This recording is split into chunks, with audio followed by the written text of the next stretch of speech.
Un centre qui a 500 lits, donc 500 clients, donc une centaine de personnels, ce qui fait à peu près 600 personnes. Et il y a un fonctionnement hiver, été, l'hiver sur une durée de 4 mois et demi, et l'été sur une durée de 2 mois, juillet-août.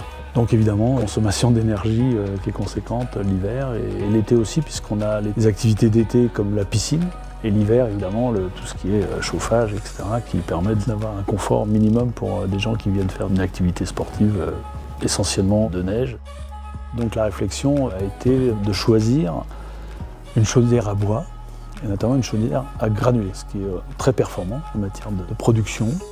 Donc on a une petite chaudière à fioul et une grosse chaudière à bois, donc à granulés.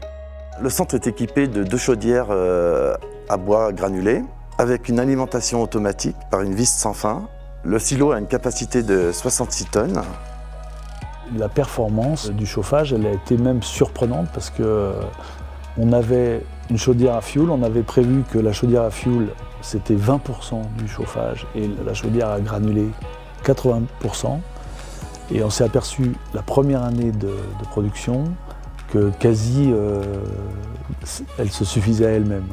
Alors la chaudière fioul, on l'a gardée parce que c'est une sécurité en cas de panne. Mais depuis qu'on l'utilise, ça va faire 4 ans, quasi on n'utilise plus du tout celle au fioul, sauf pour dépanner ou pour nettoyer éventuellement. Les entreprises qui maintiennent avec qui on signe les contrats de maintenance, c'est intéressant d'avoir un contrat P1, P2 avec eux, voire P3. Cette énergie-là, elle permet d'avoir des contrats qui sont pour la maintenance et pour le producteur gagnant-gagnant. C'est intéressant pour les deux parce que c'est pas beaucoup d'entretien, il y a très peu de déchets. Perf Eco Investissement, pour faire une comparaison entre le fioul, le granulé et la plaquette, le granulé c'est ce qu'il y a de plus économique en installation parce qu'on avait un volume pour mettre en silo. Et finalement, c'est une économie considérable parce que ça ne prend pas de place inutile, ça comble un peu les espaces vides. Et on a un système de livraison par soufflerie de camions qui permet aussi, en cas d'enneigement considérable, quand on a des cuves à gaz ou des plaquettes, ça se met par le bas. Et là, ça se met par des souffleries du haut. Donc résultat, on n'a pas besoin de déneiger, c'est très sécurisant parce que n'importe quel camion, le camion qui vient, il est plutôt autonome, c'est-à-dire il a une soufflerie, il se branche à un tuyau et hop, il envoie le granule.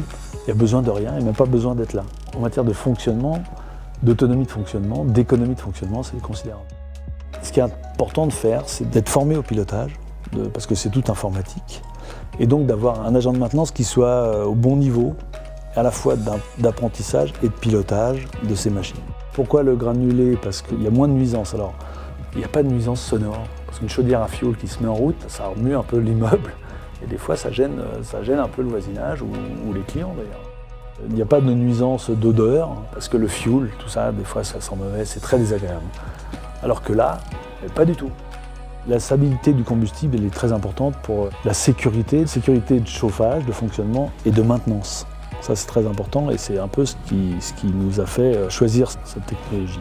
Ensuite, on s'est rendu compte également que dans nos calculs de performance économique, on a été très surpris. On a fait quasi 50% d'économie d'énergie. La réponse à nos attentes, oui, parfaitement. On a fait une économie, on a amélioré l'écologie et on a amélioré les investissements et la rentabilité.